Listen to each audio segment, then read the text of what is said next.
scripture that I love is Mark 11:24. Believe that you have received it and it is yours. If we could just master that one principle in our lives, we would see so many transformations. But the hardest thing for us to do is to hold the vision that God has given to us in a tough and an enduring season of our lives.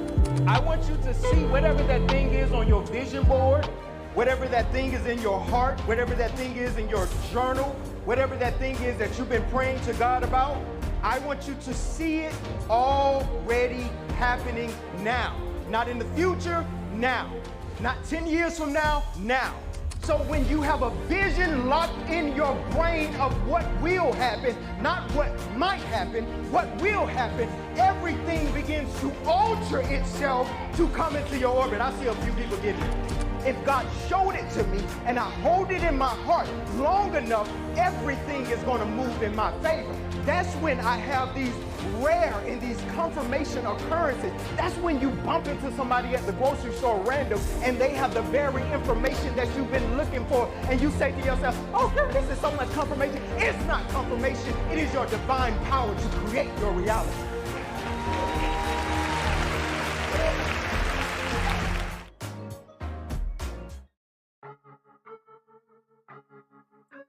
Welcome to Dr. Whitty Today. This week's guest, Mark Coley, is an Atlanta-based author, award-winning personal development coach, and keynote speaker dedicated to empowering entrepreneurs and leaders through a unique blend of spirituality and business acumen. A U.S. Navy veteran with 7 years of service, including time aboard the USS DrWhitty Eisenhower, his early journey and experiences forged a deep belief in the power of mindset shifts for personal and spiritual growth. From launching Change Culture Clothing in 2008 to guiding over 200 entrepreneurs as the founder of the Mark Coley Business Academy and former leader of Morning Acceleration, Mark's transformative methods have left an indelible mark on countless lives. Recognized with accolades such as the Top 35 Millennial Influencer Award in 2019, Standing Ovation Award in 2022, and Trailblazer Award in 2024, his influential presence spans top publications like Yahoo Money, Black Enterprise, and Growth with Google. Currently, Mark hosts Mastering Life with Mark Coley, a transformative weekly spiritual community that delves into destiny, spirituality, and personal growth, all while seamlessly integrating the realms of God, science, and self-help. Offstage, he cherishes family life with his partner and their child, continuously inspiring others to achieve success in both business and life. Listeners and viewers here and at home, please welcome our host, Dr. Whitty.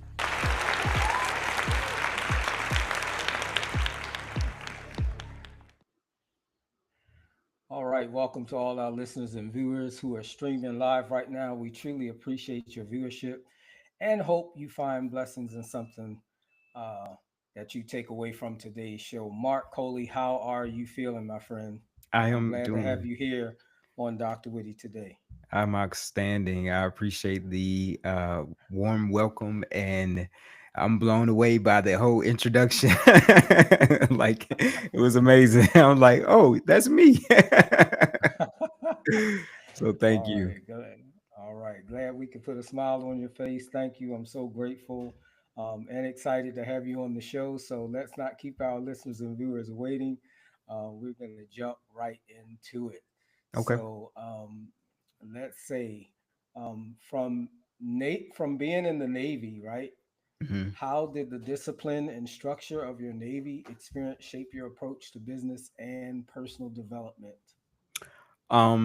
I think it's natural to think about the military and the discipline that comes with the military. But I'm going to probably say something that may be a little shocking, because the military for me was super easy. It's just do what people tell you to do, right? That was easy. And so my entire time in the military, I kind of just went with the flow. They say get up at a certain time, I'm getting up at a certain time. They say do a certain thing, I'm doing a certain thing. So I had this illusion of discipline and structure because I was in a certain environment. And so I tell people a lot of, like, often when I got out of the military, I saw that I wasn't as disciplined and structured as I was. I was just in that environment that helped me to kind of stay in line.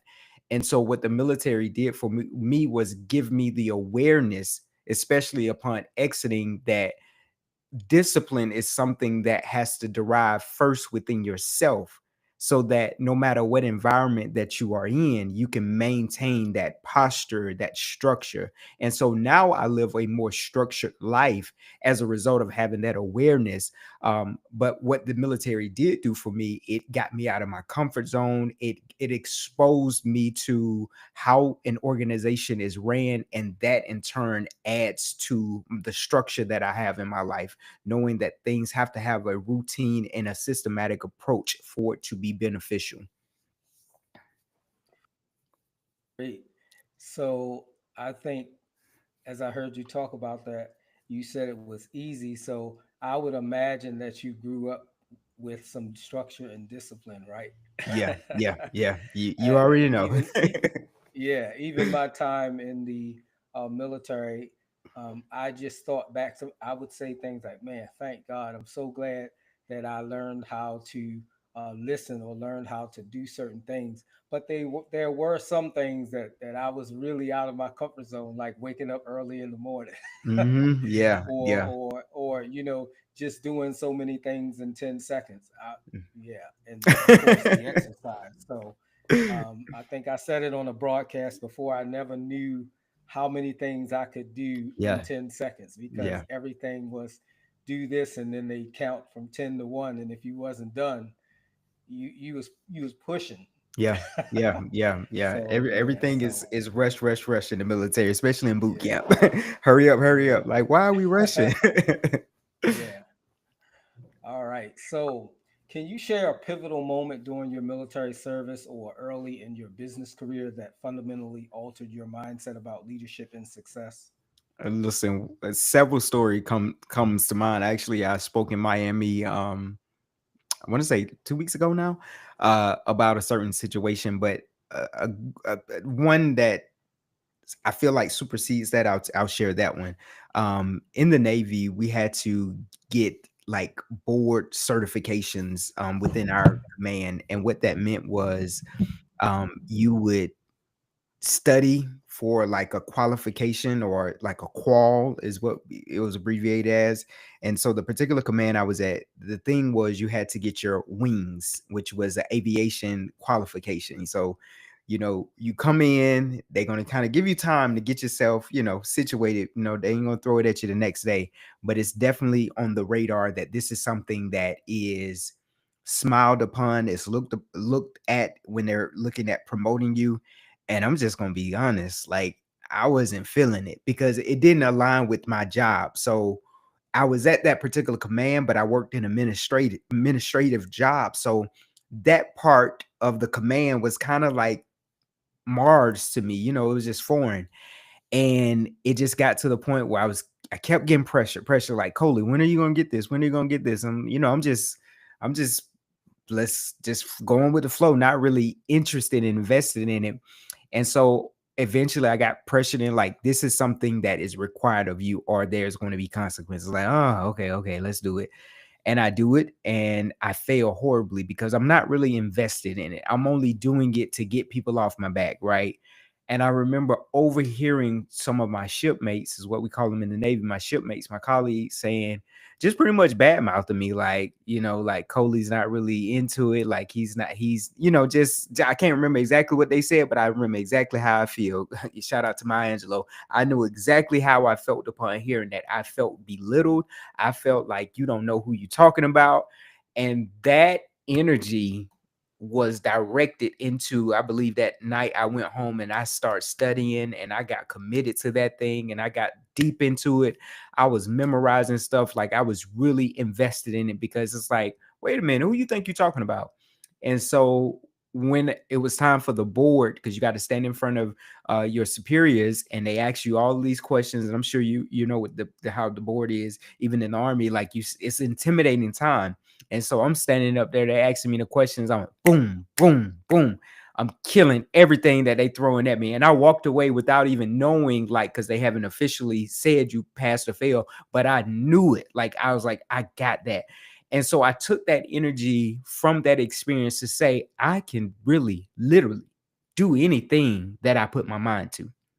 If I have enough commitment in it, if I believe enough in it that I want to achieve it, I literally can, because before that moment, that stuff looked foreign to me. Now, mind you, if you ask me to this day, like what any of that stuff meant, I can't tell you, you know what I'm saying? But in that moment, I was so locked in that I learned the material and I said, I'm going to pass this test. So that's something that I take with me when I'm faced with something challenging in life. I'm like, you know what? You remember that time? You remember that time that you had to do something that was foreign to you, to do something that was hard, that challenged you, and look at what happened. You took literally something that didn't interest you at all. You studied it, you mastered it, and you went in there and you crushed it. So you can take that same energy now and apply it to this. Awesome, awesome. Mm-hmm. As you was talking, it kind of, well, first, the term I was thinking of was unmotivated. Mm-hmm. And it's in the army. That's what they would say. You're not motivated. You're unmotivated, or that they'll tell you that you better fake motivation. So as you was talking, that's what came to mind. Yeah. And also, yeah, I can definitely relate to being nervous and under pressure with the board things, because I can remember escorting one soldier to a board, and he went inside of the board, and when he came out, he was shivering. He was like shaking and shivering, and he was sweating. And I asked him, I said, what happened in there? And he told me what happened, and from his experience, that made me nervous, and it also made me not want to ever go, Mm-hmm. because excuse me, basically he told me as soon as he walked in, one of the sergeant majors ran up to him and started cussing him out, and basically he had spit flying in his face, and he Yes. just had his finger like touching the tip of his nose. And so you gotta stand still and be very disciplined, because that's what they waiting to see, Mm-hmm. what your response or your reaction will be. And so I never wanted to go through that experience, Yeah. but like you, um, I got over that fear. I studied, and I can remember going to my first board, and I was thinking that, I think I'll do okay. I was just getting up enough courage to get over my fear and nervousness. And the funny thing is that right before I went in, a button popped off of my uniform, and Whoa. it couldn't be put it couldn't be put back on. Mm-hmm. And then one of my leaders was trying to burn a string off and ended up burning my uniform. Whoa. Yeah. And then and the other thing, what happened, the guy who went in before me, who, like before we went in, this guy was squared away. We thought, oh, he's gonna win. Mm-hmm. But this guy comes out before I goes in, and he actually uh failed. They kicked him out, Wow. and that made me nervous. Yeah. But needless to say, I went in and I aced it. Wow. No, no bragging. But when I went to my E5 board, well, yeah, when I went into my E5 board, I aced it, and I aced my E6 board. So I was thankful for that. Yeah, yeah, So yeah, yeah. yeah, That those boards are so. I don't know if civilians really can understand that, because I don't know if that really takes place in the civilian world. But those boards where you have to stand in front of somebody or multiple people, and it's intimidating. You know what I'm saying? So it just kind of causes you to want to shrink back. But when you know what you know, you can stand in your power. You know. exactly. All right. So now, when I was thinking about this episode, standing on business, I think I told you. I said something about that. I was listening to the different, excuse me, the different videos Mm-hmm. that I had, And that one, I would listen to it, and it would just, spark me up, spark me up. So that's what came to mind was standing on business. And so what I'm going to ask you is standing on business philosophy. What does standing on business mean to you, and how have you applied this philosophy to overcome obstacles and build your career? Yeah. Standing on business for me, when I thought about that, it means for me resilience. That's what I get when I think about standing on business. It's the resilience, it's the resolve not to quit no matter what you are experiencing. Because it's easy to quit. It is easy to give up. It is easy to throw in the towel. It is easy to say this is not for me. It's easy. And in life and in business, I believe that you're going to encounter so many opportunities to stand your ground or stand on business in regards to the things that you say you actually want. Because it's not always going to just be this simple flow. It's not always going to be just a that was easy. Some things, yes, but a lot of things are going to come with opposition. And so for me, standing on business literally means that I am going to stand my ground. I am not going to give up. I may get tired, I may get weary in that process, but it just means a resolve to stay resilient, to bounce back, to keep going, to push through, to remain consistent throughout the trials that come your way. So that's my philosophy for my life and my business. I believe that I am a person that I will have my days as we are all humans. So you're gonna have your days where you do feel low or you feel like you're on the brink of a breakdown. But I've come to find that that's actually just the brink of a breakthrough. So just standing on business for me means that resolve to stay resilient. All right. Thank you. Hmm. Thank you. Thank you. As you were talking earlier, and you were talking about how you basically determine, hey, I can do anything, I can do whatever I set my mind to. It's just, I sent out a message to my son this morning, and that's basically what I was telling him. I was telling him congratulations Hmm. because he graduated today, Wow. and I told him congratulations. I'm proud of you, and I told him that the sky is not the limit unless that's where you plan to stop. Mm, I that's said powerful. you can do anything that you put your mind to, and so that's something that we all have to do. And even in the Bible, you see an example of that when they were building that tower, right? Hmm. Uh, and God said, I'm gonna have to go down there and confuse them because they are all on one accord, and Yeah, whatever they put their mind to, they can do. they can But do. he knew it wasn't safe for them to go to do that, so that's why he did it. So Hmm. I just think about what you said, and I'm like, yeah, we have to think. It starts with us. Yeah. This is something that I want to do. I got to be resilient. I got to be focused. I got to be committed. I have to be resilient, and I have to make sure that I never give up, cave in, or quit, or throw in the towel on Yeah. whatever endeavor that I'm seeking to achieve. So thank you for that. And to that point, what are the most critical mindset shifts that aspiring entrepreneurs need to make when faced with personal and professional challenges, in your opinion? In my opinion, hearing that, I think about the mindset shift of knowing who you are currently is not, how do I say, like who you are right now is a version of you, but the things that you have that you're aspiring to achieve in life, those require you to become a different version of you. And so I think that's a critical mindset shift that you're going to be in a constant state of the old version of you dying so that the new version of you can resurrect. And I don't know if we really, when we go inside of business, I don't know if, or life in general, I don't know if we really understand that there's going to be a constant process of mourning an older version of you. That old version of you comes with habits, routines, mindsets. It comes with connection. It comes with ties to individuals. It comes with environments. It comes with belief systems that may be outdated.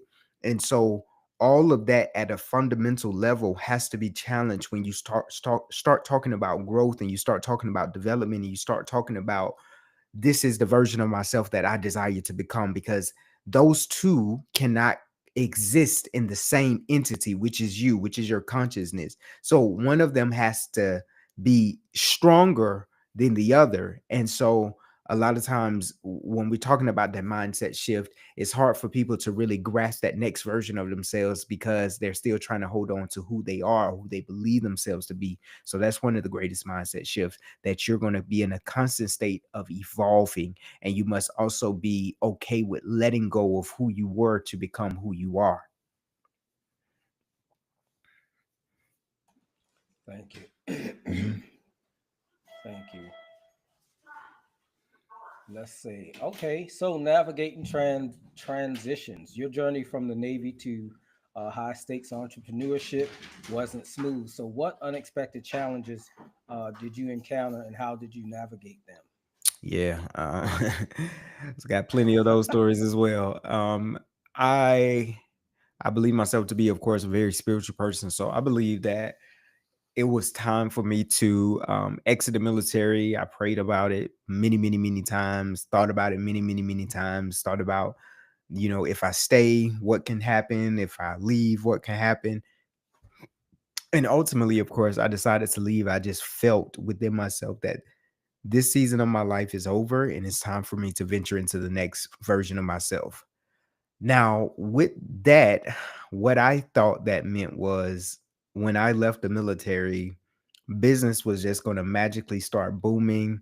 People was going to start calling me. Clients were going to start booking. I think I was like doing, I can't remember exactly some of the initiatives that I was doing at the moment, but I think I was doing like maybe social media management. I was trying to figure out what is the thing that I'm going to be doing to make money. And I just had in my mind, well, if God told me to do this, and if I have this confirmation within myself, then the pathway should be like the yellow brick road, and it should be easy. And it was far from that, Dr. Whitty. It was far from that. It was there were many times that I questioned, like I can remember like crying, because I'm like, did I just make the worst decision of my life? Because once you get out of the military, contrary to popular belief, it's actually harder to get back in than if I was just a civilian trying to get in. So it's like, man, I was doing good. I was, I was up for promotion, and come to find out, I was actually about to get what we have in the Navy is being capped. So that means you're pushed to the next pay grade without passing the test. So you don't have to pass the test. It's your command saying, you are operating at the level of this pay grade, so we're going to push you there. And that's almost like better than passing the test, because now you get paid quicker. You get, like that's the golden ticket. And I was literally, when I got out, I had one of my coworkers saying, I kept asking you, were you sure? Because he kept asking me like weekly, are you sure you're getting out, Coley? I was like, yeah, I'm sure. And his name is Mr. Simpson. I was like, I'm sure, Mr. Simpson. And when the last day, like of me getting out, getting my awards and everything, he said, I kept asking you that because, your name was in to get pushed to E6. And so I was like, dang. But I felt okay, because I was like, well, what I'm doing is divine. This is what God is planning for me. So I know the moment that I step foot on the other side of this, things are going to open up in a crazy way. Well, they didn't. They didn't at all. It got really, really hard. Like, honestly, it got very, very hard and very, very dark. And like I said, I just was questioning, is this what I'm supposed to be doing? Like, what am I supposed to, like, should I be, just that space of wondering. And so what I've concluded is that even if God tells you to do something, that doesn't mean that there's no preparation on your side. It doesn't mean that there's nothing that you're supposed to be adding to this God-given directive. So I learned a very valuable lesson in that season of my life is, God can tell me to walk across the street, but that does also mean that common sense tells me to look left and right before I walk, right? So it's kind of like separating the divinity from the natural. I'm getting out of the military. Some of the things that I should have done was, okay, you're getting out, start putting money to the side. But I wasn't doing that because I just knew once I signed this DD 214, and that's for those who are not familiar, that's kind of like your exit document. It's like I knew things was gonna blow up. So who needs to save money when business is about to boom?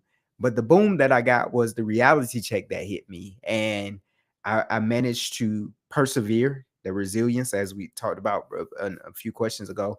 I pushed through, I got through, I'm on the other side of it. But that was such a valuable lesson for me of navigating what you heard God said and coupling it with common sense. Thank you. Mm-hmm.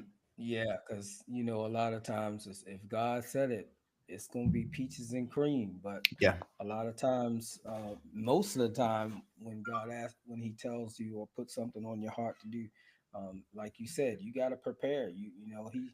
He might tell, like He told David. David was gonna be king, but it took years before. It Mm-hmm. was years before he. I mean, yeah, he was gonna be it, but he wasn't it the next day. So Yeah. it's like if God puts something in our spirit to do or to accomplish, you know, like you said, you got to prepare for it. You might have to do some research. Mm-hmm. You might have to go before some godly counsel, Yeah. because a lot of times what God tells us or asks us to do is bigger than what we can fathom anyway. So we Mm. really need to be prayerful on how to do it, how to carry it out. Yeah. Um, because he's detail oriented. So if we want to succeed, we definitely have to plan, and we definitely have to realize that everything is not going to be like you said, a yellow brick road, because you're Yes, going to man. be tested. You're going to be tested several times, Mm-hmm. um, just to see are you going to be faithful, Yeah. or are you going to give up at the first sign of a challenge? Mm-hmm. So thankfully you didn't give up. Yeah. All right. So before I go to the next question, first of all, I want to say I know this is late, but if you're a mother out there, I know you had a awesome celebration. Hopefully, you did. Happy belated Mother's Day to all the mothers that may be out there that come across the platform. Also, congratulations to all the graduates that are graduating all around the globe. And I'm going to specifically shout out to my son, Go Magnum Cum Laude. Yeah, he graduated. I took some pictures, yelled and screamed and everything else. So That's really proud amazing. of that. Um, but we're going to take a commercial break, and we're going to come back and we're going to continue the discussion. So those listeners and viewers that are out there, stay tuned. Don't go anywhere. We will be right back with our guest, Mark Coley. Dr. Candicia Randolph's book, The Black American Church, Leadership Dispensation and Challenges, critically examines leadership within the Black church, drawing from historical and anthropological perspectives. It identifies challenges faced by this vital institution in the Black American community and proposes practical solutions. The church's impact on Black culture and leadership is explored, emphasizing its historical context and influence over nearly 5 centuries. Through research and data, the manuscript aims to enhance the church's effectiveness and cultural relevance. Get your copy where books are sold today.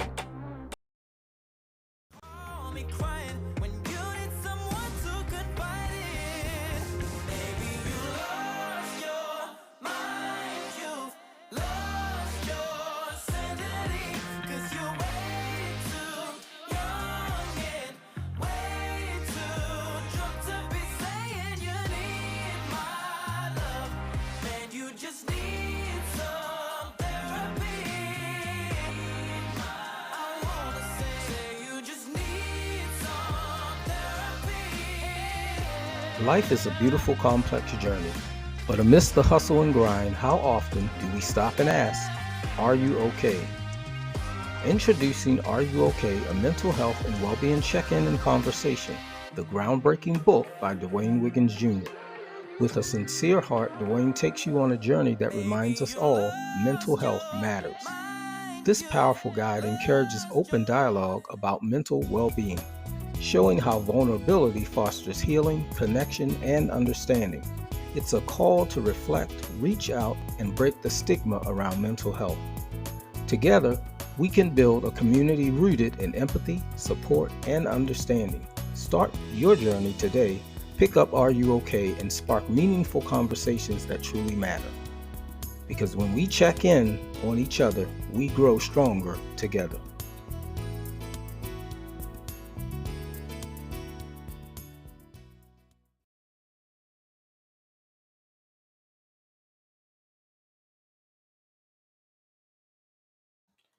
We are back, and we missed one, but that's okay. We're going to go ahead. So, Mark, can you hear me? Yes. Okay. So, before we go to the next question, why don't you tell us a little bit about the Mark Coley Business Academy and what you do? Yes. Um, Thank you for asking. I started the Mark Code. So, okay, so quick timeline, kind of based on our last conversation about me getting out the military. I got out in the December, I want to say 2018. So, um, ironically enough, in 2019, I launched the Mark Coley Business Academy. So that would have never transpired unless I would have been out the military and that idea came to me. And what came to me was I was doing a lot of soul searching, doing a lot of reading books on personal development, mindset, all those things. And I remember talking to a friend. She was like, "Well, Coley, where are you going to teach that at?" And I said, "I don't know." Because I was finding all these connections between the mindset world and personal growth world with biblical principles as well, because I'm a church kid. So all of these things were connecting. They were saying the same things, just in a different way. And I was like, I don't know where I'm going to teach this at, because I was like, this is too philosophical for the business world, but this is also too scientific for the church world, like so I was like, I don't know. And shortly thereafter, what came to me, I was like, I want to build my own stage where I could talk about what I want to talk about. And so I was like, you know what? I'm going to have an event, and it's going to be under the Mark Coley Business Academy. And I didn't really know where this would take me or what it would turn into. I just knew, like, I want my own space to talk about the things that I want to talk about. Yes, I want to talk about business development, but also I want to talk about you. I want to talk about the person behind the business, the person, the hood. And so I launched it. We This kind of like backstory, and then I'll get to the rest of it. We launched it. I didn't have any money, mind you. I told you I was struggling. Struggling real bad, real bad. And I was like, I reached out to a few friends and said, "Hey, this is what I'm designed to do. If y'all could contribute just a few dollars, like, y'all know me, y'all know I don't ask nobody for no money." So, I kind of had a whole pitch. Some of my friends that I sent that text to responded back. Some of them didn't. And I had one particular friend. She sent me, I want to say, maybe $200, and I was so blown away. Not that $200 is like 300,000, but at that time, I was like, wow, thank you so much. So I posted about it on social media.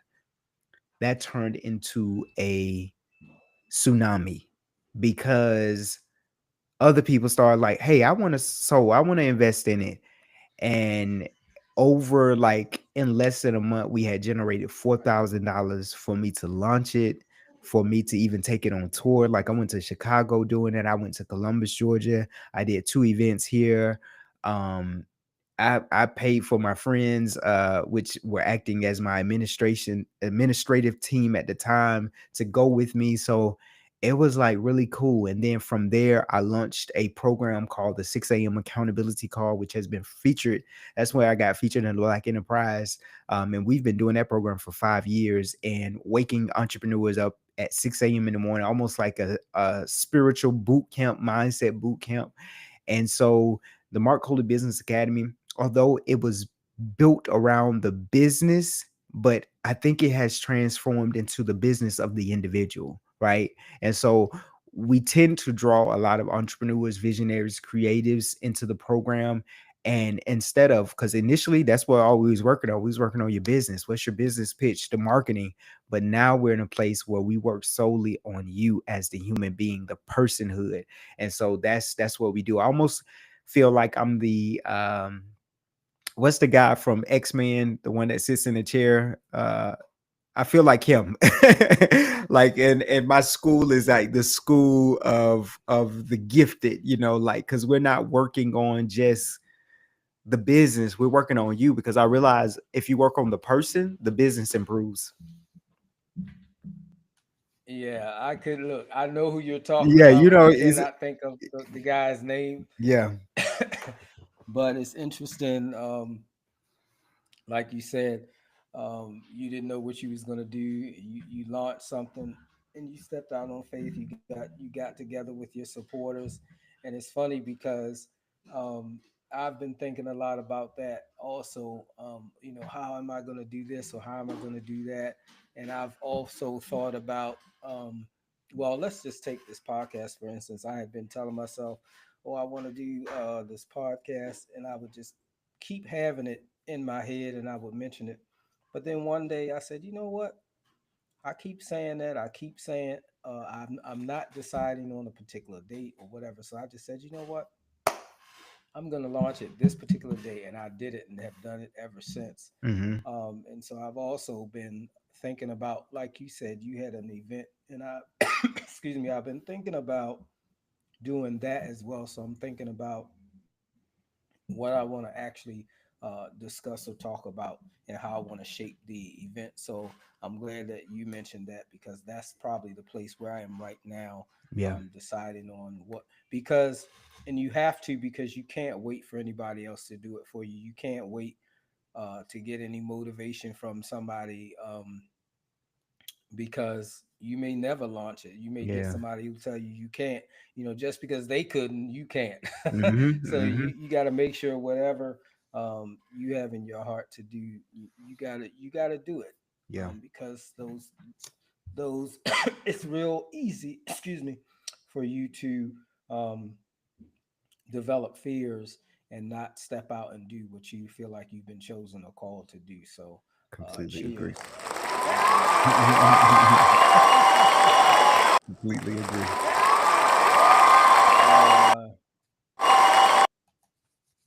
Uh oh. So, all right. And just in case, you know what, I'm gonna go ahead and do it before we get into the questions. Just in case you viewers and listeners out there didn't see it at the top of the program, we want you to see just a little bit about what you might get when you invite Mark Coley to talk to you. So we'll be right back after this. There's a scripture that I love. It's Mark 11:24. Believe that you have received it and it is yours. If we could just master that one principle in our lives, we would see so many transformations. But the hardest thing for us to do is to hold the vision that God has given to us in a tough and an enduring season of our lives. I want you to see whatever that thing is on your vision board, whatever that thing is in your heart, whatever that thing is in your journal, whatever that thing is that you've been praying to God about. I want you to see it already happening now. Not in the future, now. Not 10 years from now, now. So when you have a vision locked in your brain of what will happen, not what might happen, what will happen, everything begins to alter itself to come into your orbit. I see a few people getting it. If God showed it to me and I hold it in my heart long enough, everything is going to move in my favor. That's when I have these rare and these confirmation occurrences. That's when you bump into somebody at the grocery store random and they have the very information that you've been looking for. And you say to yourself, oh girl, this is so much confirmation. It's not confirmation. It is your divine power to create your reality.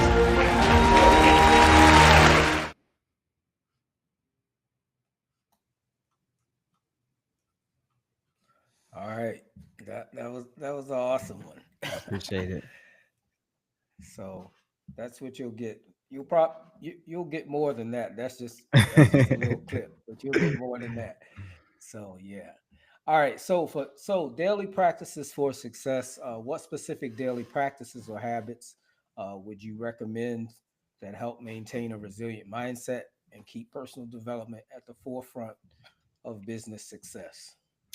Um, I gotta say this one. A lot of people probably won't like it. It's waking up early for me. I think it just has so much value in that. And so I'll be transparent because I was talking to my coach today about it, and I was talking to my therapist. Kind of like when you go into these slump seasons, what tends to happen is if you look, it's probably because you stop pouring into yourself at some level, right? It doesn't mean that you're immune to a season where there is, because like I said, we're humans having a human experience. So you're going to have your days where you're just not feeling it, you're just not motivated, you're just not inspired, no matter how many books, whatever you read.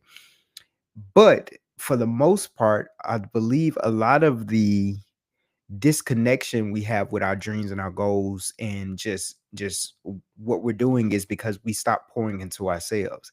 We stop doing the things that support our foundation, which is, for me, waking up early, for me, having that sacred prayer time, having that sacred meditation time, having that affirmative saying affirmative words to yourself, listening to the podcast, listening to empowering conversations, listening to things that really enrich your soul, reading the books. And it's Dr. Whitty, the thing is, we've heard these things a million times. There is nothing new that anybody could say at this point in history of things that you can do to benefit and pour into you that helps you to elevate.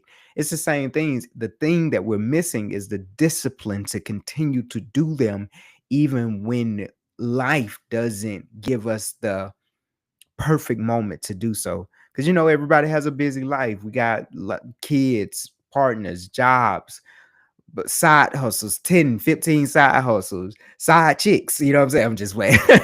You got all these things going on, and you gotta realize that the thing Get us is, in trouble with yeah, that. yeah. Listen. Got so many stuff going on. Got the wrong stuff going on.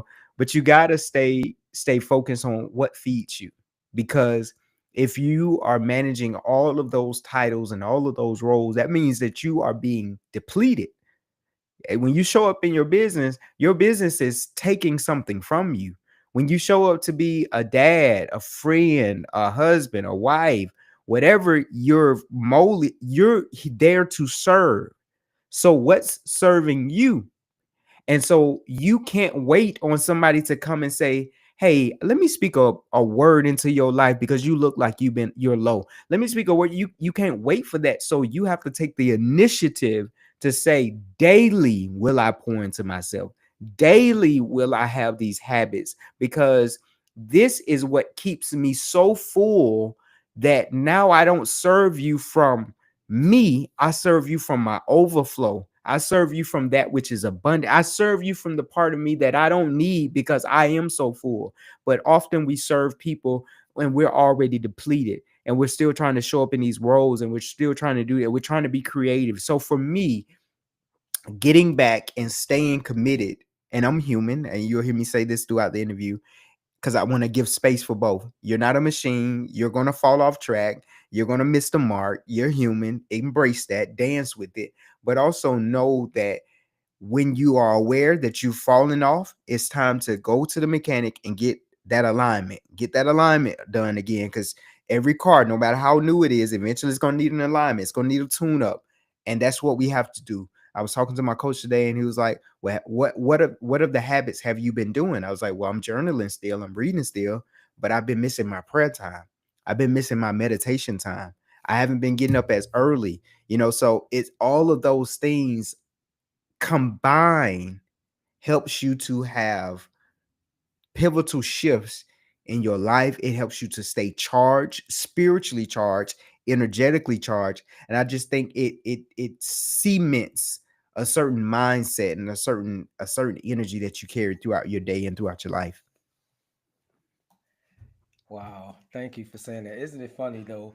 Like you said, we know what it is that Yeah. we are missing because we stopped doing it. Mhm. We know what we did to get there, and we Yes. stopped doing it at some point. maybe thinking that we don't need to do it as much.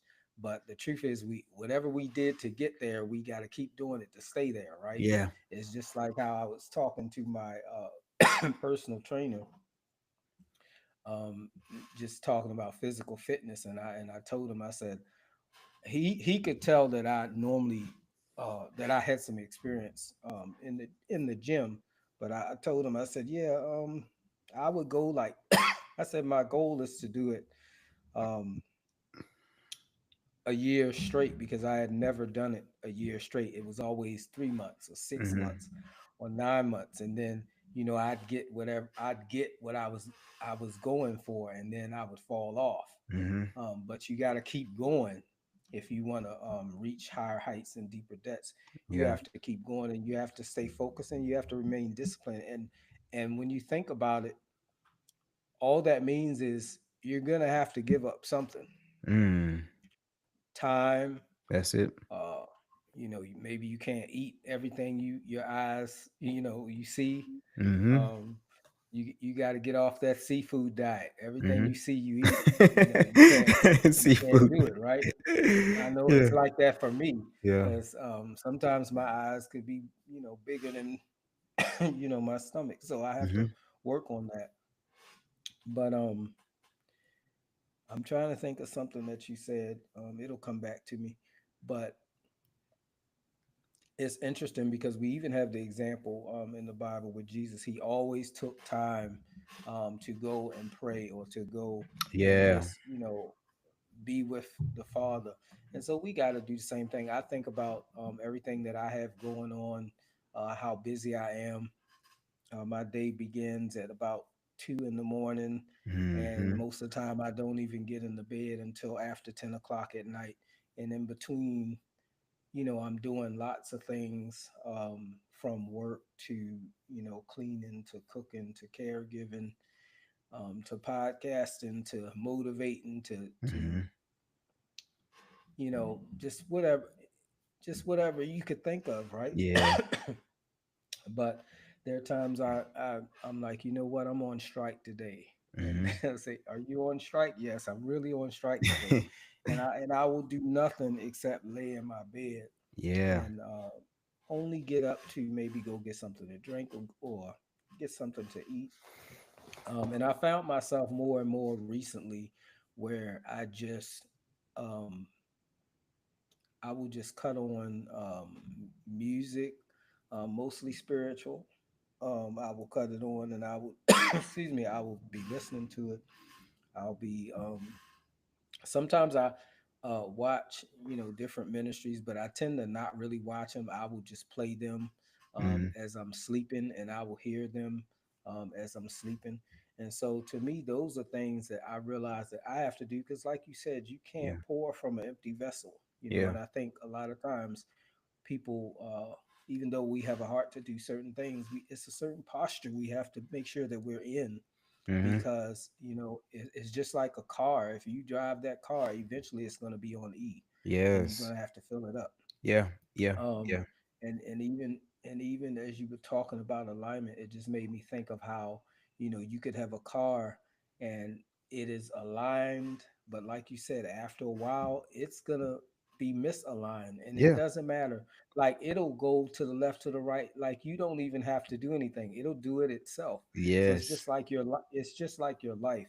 You could just be going and thinking everything's okay, but your life is going left or it's going right. Yes. And so Yes. you have to position yourself to get back in alignment, so that you can impact others the way that you are supposed to be impacting Can I them. add something So else to it?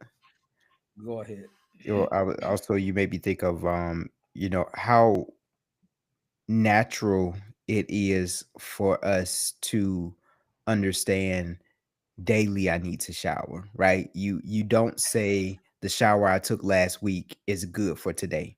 You don't say, imagine telling somebody that, like, I took a shower, unless you're a kid or something. I took a shower 2 weeks ago. Like, yeah, 2 weeks ago.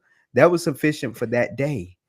So think about pouring into yourself. I don't know if we really have an understanding of it. And I'm understanding as I'm even saying it, like, you were just like that shower, that the soul work that you did yesterday, the books you read, they were great, and they do linger, right? You know, makes an impression on you, but you need a new cup for today. You need to be filled for specifically for this day. So if we looked at it in that regard, then we look at it differently. Like, did I fill my cup today? Because most of us, when we wake up, we start instantly serving the world. Well, I don't serve the world. I just grab my phone. You're serving the world. Facebook wants your attention, and you're giving it your attention. Instagram, your emails, the text message on your phone. Hey, when you get up, when you get a chance, can you shoot over? And you wake up in a posture of serving others before you served yourself. You've poured nothing into yourself for that particular day at that moment, because you wake up, and we're conditioned in this society that we wake up kind of like almost like, what does the day hold for me? No, what am I going, how am I going to position myself in this day? And so that's why I say, when you wake up early, it's kind of like it gives you that superpower, because the rest of the world is asleep, and you just kind of feel like you're at peace. Everything is quiet. Nobody is texting you, typically, right? And you get to determine, I'm going to use this time to just pour into me. And it also comes with this idea that you're worthy to be poured into, you know. Like sometimes when you just said that you lay in the bed and you rest, like that's just as sacred as when you go out and you serve, you motivate others. When you lay in the bed all day and you are quote unquote on strike, that is just as important, because who's going to take care of you? Who, unless you put a line in the sand and say, to no, today I'm going to lay in this bed. I'm going to binge watch my favorite shows. I'm only getting up to do a few things, and it ain't to help you. It ain't to help you. And that is not selfish. That is fulfilling of self, because I need to make sure I'm good so that I can serve you efficiently. Yes, yes. Yeah, great.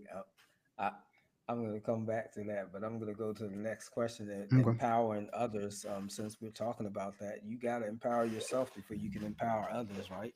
Mm-hmm. So, having impacted over 200 entrepreneurs through your academy, what common pitfalls do you see in leadership development, and how can emerging leaders avoid them? Um, uh, the reason that I changed the format of the academy, I kind of went in with it being 50% we're working on your business, 50% we're working on you. And what my largest accountability cohort, that's what we were doing. So I had them working on jingles. I heard them working on their pitches for the business, like, just all that kind of stuff. Getting on social media, how to brand yourself, making content, just doing the things. And then we also worked on, mindset, visualization, where do you see yourself? But what I've noticed was a trend that a lot of those individuals didn't need the strategy in business. They need the strategy of breaking limiting beliefs, the strategy of, I can be paid for my gift and my talent. So, because you can have a beautiful brand. I mean, you can have the photos, you can have the website, all these things that you've invested into, the photo shoot, the brand colors, the photos, the website, everything is professional, the business number, the business, everything, right? And still be in a deficit, because you don't even believe that you're worthy to be compensated for your gift. So, one of the things that I had them working on was being embracing your worthiness, that when you put something out and say that this is $10, that you feel worthy enough to exchange that gift, that talent, that product, that service, to and be compensated. So one of the greatest pitfalls and challenges that I saw was just that mental barrier, that I can be paid for what I do. And I'll go down this street, just a little piece of it. A lot of it comes from religious indoctrination, because a lot of our religious environments taught us to be humble, humble, humble, humble, humble, humble. God gets the glory. God gets the glory. And I'm not saying God doesn't get the glory, but in this moment, God is working through you to produce this product or service. And somebody is saying, I want to give you money for it. But what I saw a lot of people doing was giving away their gifts and their talents for free, under the disguise of, I just want to be a blessing. No, you're afraid to be compensated. You're afraid of being paid well, right? You're afraid to be properly compensated because there's a part Say of that you again, that paid doesn't feel well. worthy. What you say? I said, say that again, paid well. Yeah, paid well. Because yeah, either they were doing it for free or it was very, well, I'm gonna give you a discount. You know, you my friend, or I'm gonna give wait, since you the first person, it's like, no, I know what that feels like because I've had to walk through those doors. So I know what you're doing. And because I have this background in the spiritual community, you're not going to be able to play me with that religious jargon. You're not going to be able to say, well, God told no, he didn't. No, he didn't. No, go ahead and quiet that right down right now. Because you're about to struggle to pay your bills, but just gave away products and services that were meant to go into your warehouse, your bank account, right? And so, no, God didn't tell you to do that. Your self-esteem or the lack thereof is projecting itself onto your business, and you don't know how to separate the two. So you use religious jargon to overshadow it. And it's almost kind of like it's a weird place to be in because it's like you feel like, okay, well, God's going to bless me for being a blessing, but no, you're not getting blessed. You're almost like you're giving away your blessing. He blessed you with the gifts, the callings, the talents to do it how you do it. And somebody is saying, hey, I want to pay you for this, but you are rejecting it because you have not done the soul work, the mindset work. So that was the common thread that I saw. And that's what prompted me to go 100% into mindset.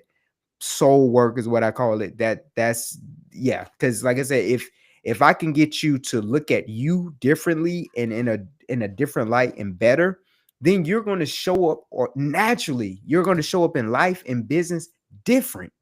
You know, it's a million strategies out there. You don't need a strategy. You need to figure out why you keep stopping, why you keep giving up, why you keep backing away from the goal, the call on your life. So yeah.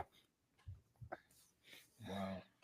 Like you said, feeling, knowing that you're worthy and that your gifts and talents Hmm. are worthy of you being paid well. Because Yeah. isn't it funny how we go to a job, they don't care. Most people go to work, their place of employment don't care about them, Hmm. their family, anything else, and we will pour ourselves into an organization, and nobody thinks anything is wrong with um, getting compensated for that. Yeah. But then when you start your own business, and especially if there's a spiritual connection to it, it's like Hmm. people feel like they're supposed to get it for free, and Yeah. it's not so. If you have a business, like you said, you have to stand firm, and Hmm. you have to say, no, this is the product or service that I offer. This is Yeah. what my price. And if I choose to discount it or choose to give it away for free, it's my choice. But uh, don't walk in with an expectation Yeah. for me to give you a product or service free because of whatever reason, whether you know me, or I have a spiritual uh, connection to you, or Hmm. I mentioned the fact that I serve God. But like you said, it's all the mindset, and so a Yeah. lot of paradigm shifts have to take place in order for us to get to the place where we uh, can carry out the things that God wants us to do and do it effectively. Agreed. So thank you for that. So how do you blend the structured, goal focused aspects of business with the creative, introspective elements of personal growth in your daily life? Um, I think that's difficult, honestly. I think you have to try to dance between the two entities of being creative, being a flowing human or spirit rather, and marry that with some level of structure. I think that's difficult, but I do think it's doable. For me, it's allowing my creative ideas to flow. When I get ideas, I try not to hinder them or I try not to block them. I may write them down. I may put them in a notebook somewhere. So that's me allowing my ideas to have liberty. And sometimes I go and I have what I consider a brain dump, and I just let everything out. That's allowing that creativity to just flow organically. And then the discipline or the structure aspect of it is I come back in and then I give it directions, or I give it a timeline, or I give it um an outline of if this is something that I want to pursue, this is something what I want to do, does this aid in my overall vision for my life, the things that I want to do. So that's kind of how I personally dance with that creative side of me. I will say this though, when you are fully creative, that is such a beautiful place to be, because there's such a flow on your life. You just kind of do what you feel what you do. And sometimes you can dance too much into the structured side where it starts to cripple your creativity. And it starts to hinder that flow, because now everything has to be systematic, right? So I've found it challenging, and something that I continuously have to work through is allowing my creativity flow, giving it structure, but not so much structure that it drowns it out. Thank you for that. Mhm. In today's rapidly evolving business landscape, how important is it? Uh, how important is authentic leadership, and how has your journey refined your approach to leading with integrity? Um, I personally believe in just being transparent, authentic, and I lead from that place. I think that seeing leaders who lead with humility, authenticity, transparency, I think it just makes you appreciate them at a greater level. Like I do believe that we are moving away from the leadership that pretends to be perfect, the leadership that pretends to have it all together, the leadership that pretends to not have any areas for improvement. And we're moving more towards the humanitarian leader, which is the leader that leads from the heart, the leader that makes the tough call but does the integral thing. And so I believe that that's how I lead, because that's the leaders that poured into me, right? Those are the people that I admire, because that's how they lead. They lead with their heart. They lead with you knowing that everything is not perfect in their world, but they're still showing up. Everything is not, they don't want you to put them on this pedestal of perfection, but they just want to lead with example, right?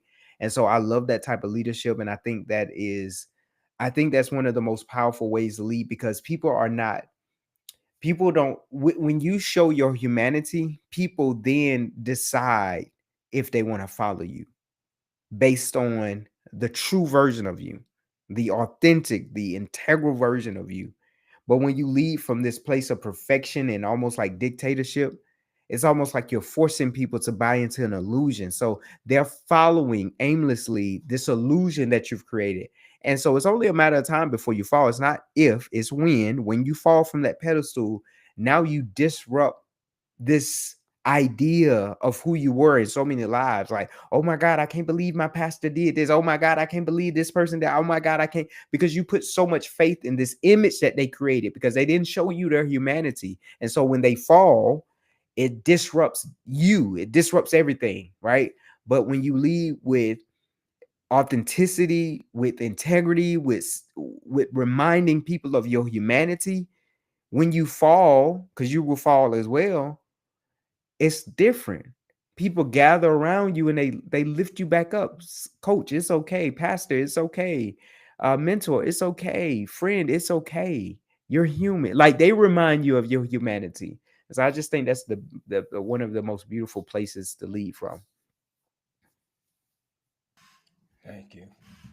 Um, yeah, it kind of makes me think of a question a person asked me years ago. Um,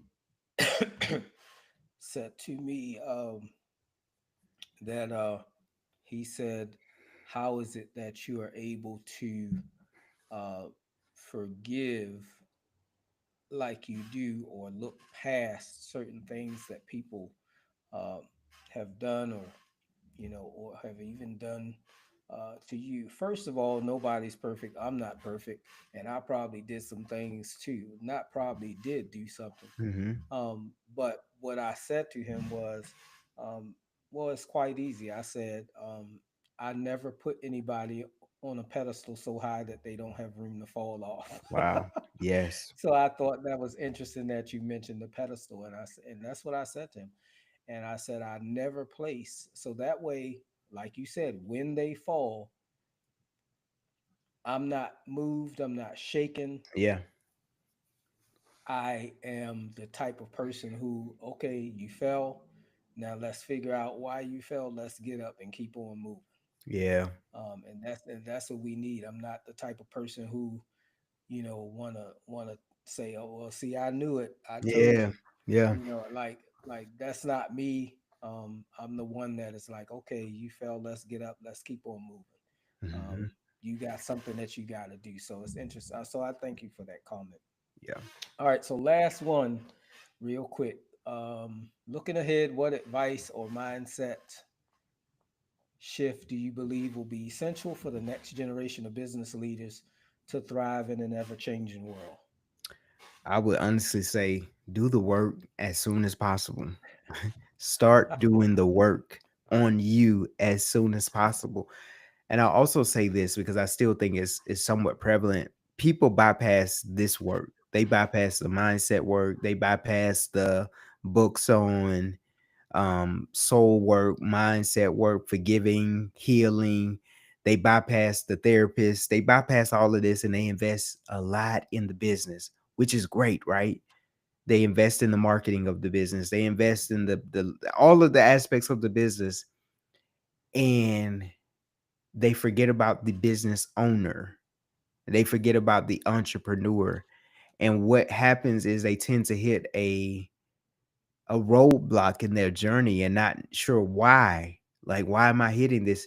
It's because you forgot the most essential investment, which was you in your healing journey, in your mindset. So if you're listening to this and you have yet to start the business or whatever venture that you want to start and you really want to thrive, I would encourage you to do the work, the work of your soul. Get the therapist. Stop talking about it. Get a therapist. It's not a bad thing, it's an essential thing. Get the coach that's going to not just give you business strategy, but talk to you about you. Read the books, go to the conferences, work on forgiving people who have hurt you, letting go childhood traumas. There are some things that Dr. Whitty that we hold on to that we've done such a good job of segregating in our minds and putting in a corner and just forgetting about it, that we don't even know is still impacting us. It's almost like somebody eh, let some droplets of oil into your water. Like, your water is contaminated, and just because you are used to it being dark doesn't mean that it's supposed to be dark. It's the contamination of it. And so doing that work, something that I have my entrepreneurs do when they're in my cohort, and something I've been doing now for the last few years, is that we have them each to openly forgive themselves for some type of condemnation that they're holding. And when I tell you, there's never not a dry eye. Is crying, male, female, doesn't matter. When they open their mouths and they share something that they've been holding on to them, a story that they've been holding, and they are required to forgive themselves in that moment, something always breaks. And so that is one of the most powerful things that we do in that 6 a.m. program, that I always, and I immediately ask them, I was like, how do you feel after that? They always say the same thing: lighter. And so imagine the version of you, the lighter version of you, the creative, the free version of you, the loving version of you now showing up in your business and working in your business. Imagine that person. Imagine what you will be able to accomplish, how fast you will be able to accomplish it, what things you will draw to you energetically, because you're a different person. You're not that broken man. You're not that broken girl. You're not that person that is holding on to that baggage. You're also not the individual that is using what people said you couldn't do as steam You remember how I said in the beginning, that energy, while it did allow me to accomplish something, that wasn't sustainable energy, because that means that every time I want to achieve a goal, I always need an opponent. I always need somebody that says you can't do it. I always need a hater. And so you have to be able to see all of that stuff, work through it, and then show up in your business. But oftentimes we just jump into business first. It's kind of like how my grandma used to say, I know you're not about to hop in that bed with them outside clothes on. I know you're not about to hop in that business with that old mindset. I know you're not about to hop in that organization with that old mindset. I know you're not. Go take a bath, put on your nightclub, put on the proper garments, and then you'll be fit for where you're going. Wow, thank you, thank you. So, well, with that said, we have to do the work.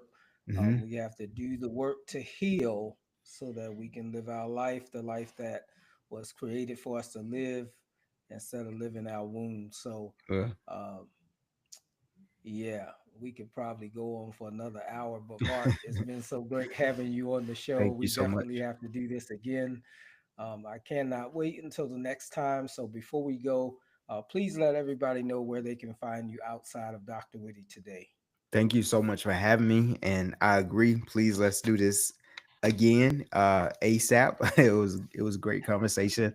You can find me at markcoley.com, marccoley.com. You can find me on Facebook, Instagram, YouTube, all of at the same tag, markcoley.com, and LinkedIn as well, markcoley.com. I try to make it as easy as possible to find me because I want to be found by those who feel connected to the message that I teach, and my energy. So find me if you want to connect, and we'll get you enrolled in whatever program is fit for you, or if you just want to follow me on social and just see what I'm up to, you can do that as well. Thank you. And you can learn more about me at www.drwhitty.org. That's DrWhitty. Please don't put a dot after the doctor, or you will not find me. I can also be found on YouTube, LinkedIn, Facebook, X, Instagram, and Twitch. Until next time, I'm your host, Dr. Whitty, with my co-host today, Mark Coley. We hope today's conversation has enriched and transformed your perspective, and we will see you next time on Dr. Whitty today. Mark, please stand by so we can talk about the next time. And I got some questions about your morning program. Okay. We'll see you next time. Thank you for joining us on Dr. Whitty today. We appreciate your time, and your viewership is the heartbeat of our show. If you enjoyed this episode, hit the like button, share your thoughts in the comments, and most importantly, subscribe. Your support keeps us going, and we can't wait to have you back. So hit the notification bell to find out each time we air live. Until then, stay curious, stay inspired, stay motivated, and stay tuned.